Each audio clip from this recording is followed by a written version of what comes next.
Carl Jung at Astrology, Why the Greatest Psychologist Believed in the Stars. Carl Jung, the father of analytical psychology, the man who gave us the shadow, the archetypes, and the collective unconscious. But what most people don't know is that Jung also believed in something far older, something written not in books, but in the stars. Yes, Carl Jung, one of the greatest minds of the 20th century, believed in astrology, not as superstition, but as a symbolic language of the psyche itself.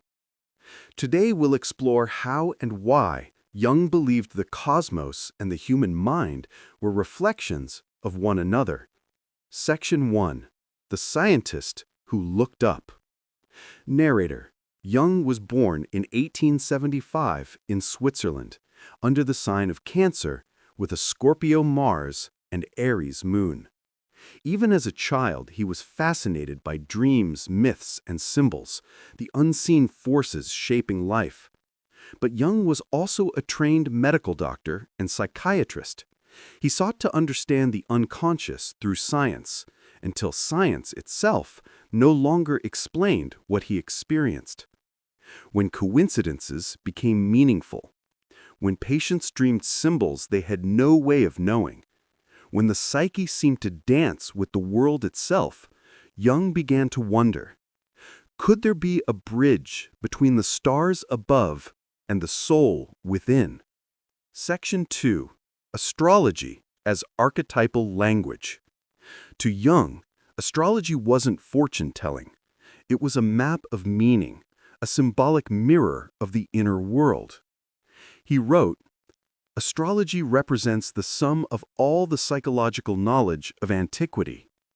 Each planet, each sign, each alignment was a living archetype, a story the soul was born into.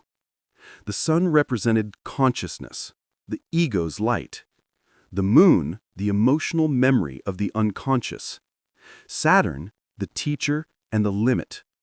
Pluto, the lord of transformation and rebirth." To Jung, these weren't forces causing behavior. They were patterns of synchronicity. As above, so below. The outer cosmos simply reflected the inner psyche. Section 3. Synchronicity, the bridge between heaven and mind. Jung coined the term synchronicity, meaningful coincidence that cannot be explained by cause and effect. He described it as an acausal connecting principle, moments where the inner world and the outer world mirror each other perfectly. A thought followed by a symbol, a dream followed by a real event, a planet's alignment reflecting a psychic transformation. In 1952, Jung even published a book called Synchronicity, an Acausal Connecting Principle, co-authored with physicist Wolfgang Pauli, a Nobel Prize winner. Together, they explored how the psyche and matter might be woven from the same underlying reality. In Jung's words, "Whatever is born or done in this moment of time has the qualities of this moment of time." In other words, your birth chart is a cosmic snapshot of the psyche's potential, a symbolic image of the soul entering time. Section 4. Jung's own horoscope. Let's look briefly at Jung's own horoscope. He was born July 26, 1875, at 7:29 p.m. in Kesselville, Switzerland. Sun in Cancer. Deeply emotional, intuitive, connected to the unconscious. Moon in Aries, bold, pioneering, driven to confront fear directly. Mars in Scorpio, the Atma Karaka, or soul indicator, symbolizing transformation through the depths of the psyche. Jupiter in Libra, seeking balance, wisdom, and harmony in relationships. With Mars in Scorpio, Jung's soul was drawn to the underworld, to face death, shadow, and rebirth. And with Cancer rising, He was destined to become a healer of the emotional body, a bridge between soul and science. It's no surprise that this man would redefine both psychology and spirituality. Section 5. Jung's Patience and the Stars. Jung didn't just study astrology. He used it in his practice. He would often cast horoscopes for his patients to understand their psychic patterns and timing of major life changes. But for Jung, the chart wasn't a prediction. It was a portrait of potential. He said astrology revealed the psychological climate surrounding a person's birth, not fate, but the field of symbols they would live and evolve through. To him, astrology was an ancient form of depth psychology, a way the ancients mapped the inner universe long before Freud or himself. Section 6. Astrology, Archetypes, and the Cosmos.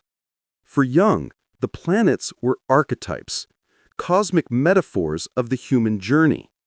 Saturn taught us responsibility and limits, the father, the teacher, the boundary of time.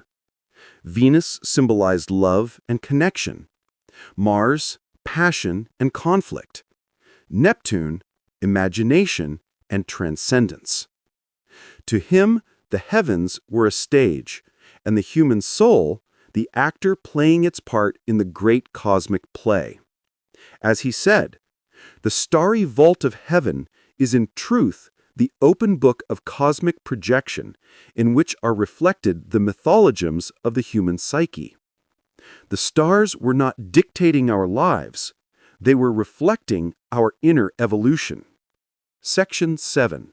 The Spiritual Legacy. In the end, Jung didn't separate psychology and spirituality. He saw them as two languages describing the same mystery. He believed the soul seeks meaning, and the universe, through synchronicity and symbols, speaks that meaning back to us. When you study your birth chart, you're not predicting your fate, you're remembering your myth. And when you honor the archetypes within you, you align your consciousness with the greater cosmos. Carl Jung once said, "We are born at a given moment in a given place, and like vintage years of wine, we have the qualities of the year and season in which we are born." He believed that the cosmos and the psyche are reflections of the same great mystery. So, what do the stars say about you?